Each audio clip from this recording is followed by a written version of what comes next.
দিলা ওই ছেলেটা ভর্তি করতে দিলাম না।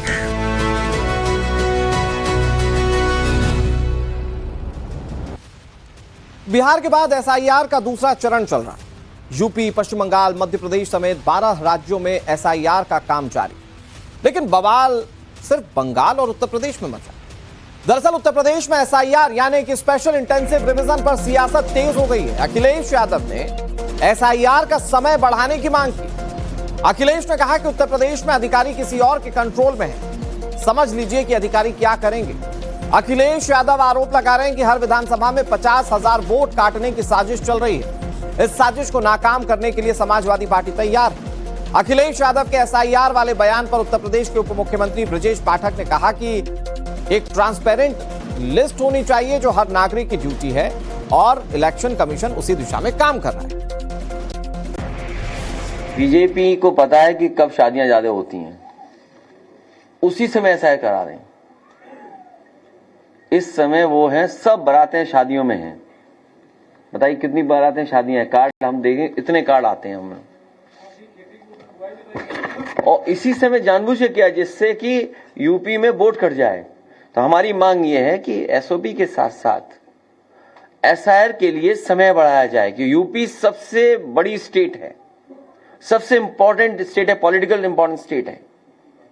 और यही स्टेट है जो प्रधानमंत्री बनाता है, यही स्टेट है जहां प्रधानमंत्री जी हैं और अधिकारी किसी और के कंट्रोल में हैं। तो समझ लीजिए अधिकारी क्या करेंगे हमें।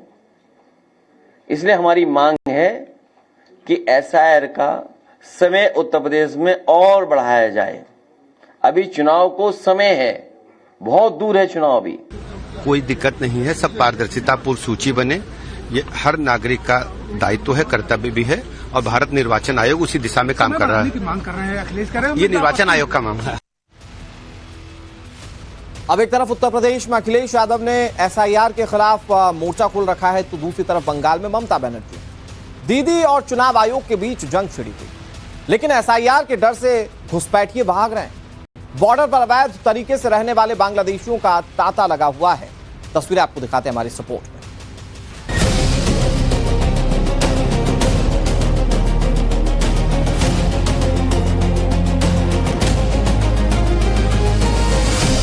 लीगल डॉक्यूमेंट्स वगैरह कि कुछ नहीं किया। 20 করে সে ওরে থেকে কুড়িয়ে দিলা ওই ছেলেটা ভর্তি করতে।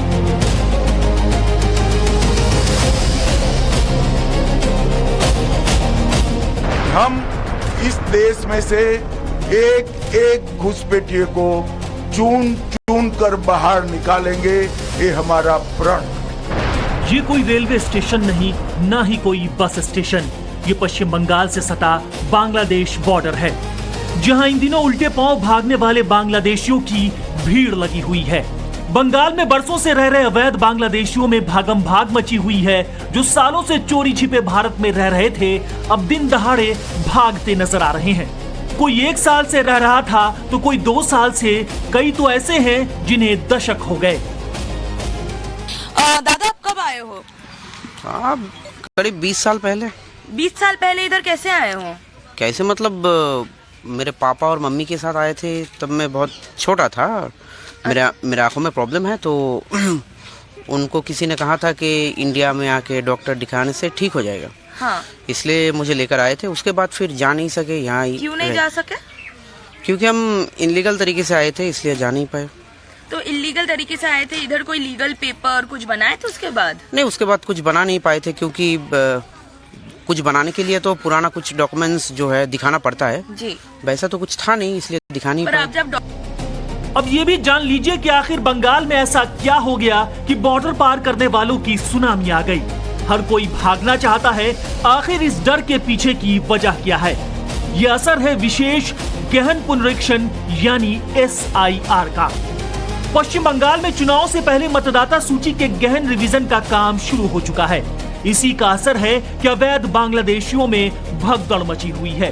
कई तो ऐसे भी हैं जिनका बचपन ही भारत में बीता है, इनके पास न आधार कार्ड है और न ही वैलिड भारतीय दस्तावेज, फिर भी ये अवैध बांग्लादेशी बेखौफ होकर अब तक हिंदुस्तान में रह रहे थे।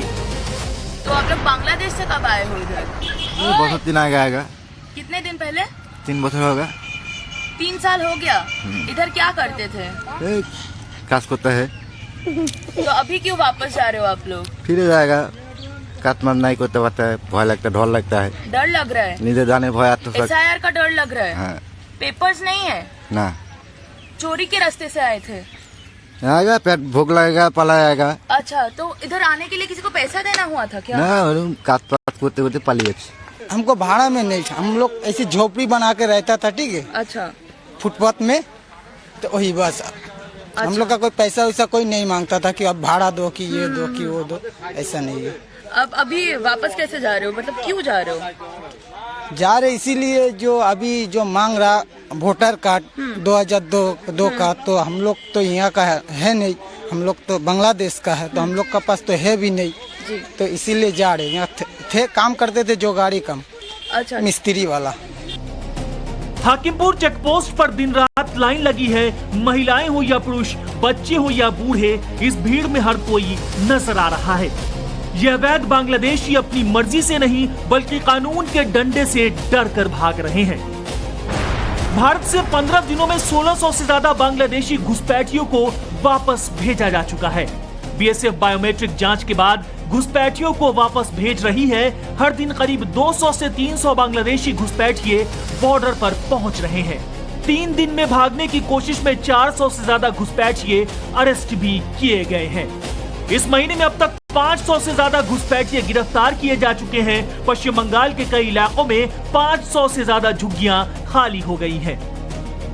SIR का खौफ इतना है कि पश्चिम बंगाल में सालों से छिपे अवैध घुसपैठिए बोरिया बिस्तर समेटकर वापस जाने पर मजबूर हैं। इन्हें पता चल गया है कि अब हिंदुस्तान में इनकी दाल गलने वाली नहीं है। भारत सरकार ने ऐसे घुसपैठियों का बोरिया बिस्तर समेटने का पूरा प्रबंध कर दिया है। हम इस देश में से एक एक घुसपैठिए को चुन चुन कर बाहर निकालेंगे, ये हमारा प्रण है। SIR देश को एक प्रकार से हमारे लोकतंत्र को सुरक्षित करने का और निर्मल करने की प्रक्रिया है। मैं आज यहां से अपील करना चाहता हूं कि देश की जनता SIR की प्रक्रिया में जो चुनाव आयोग के द्वारा चल रही है उसका पूरा समर्थन करे। और मैं आगाह भी करना चाहता हूं उन राजनीतिक दलों को जो घुसपैठियों के संरक्षण में लगे हैं। बिहार के चुनाव देश की जनता का मैंडेट है और वो मैंडेट घुसपैठियों की उपस्थिति के खिलाफ। अवैध बांग्लादेशियों को लेकर बंगाल की सियासत गरमाई हुई है। एक तरफ TMC है तो दूसरी तरफ BJP।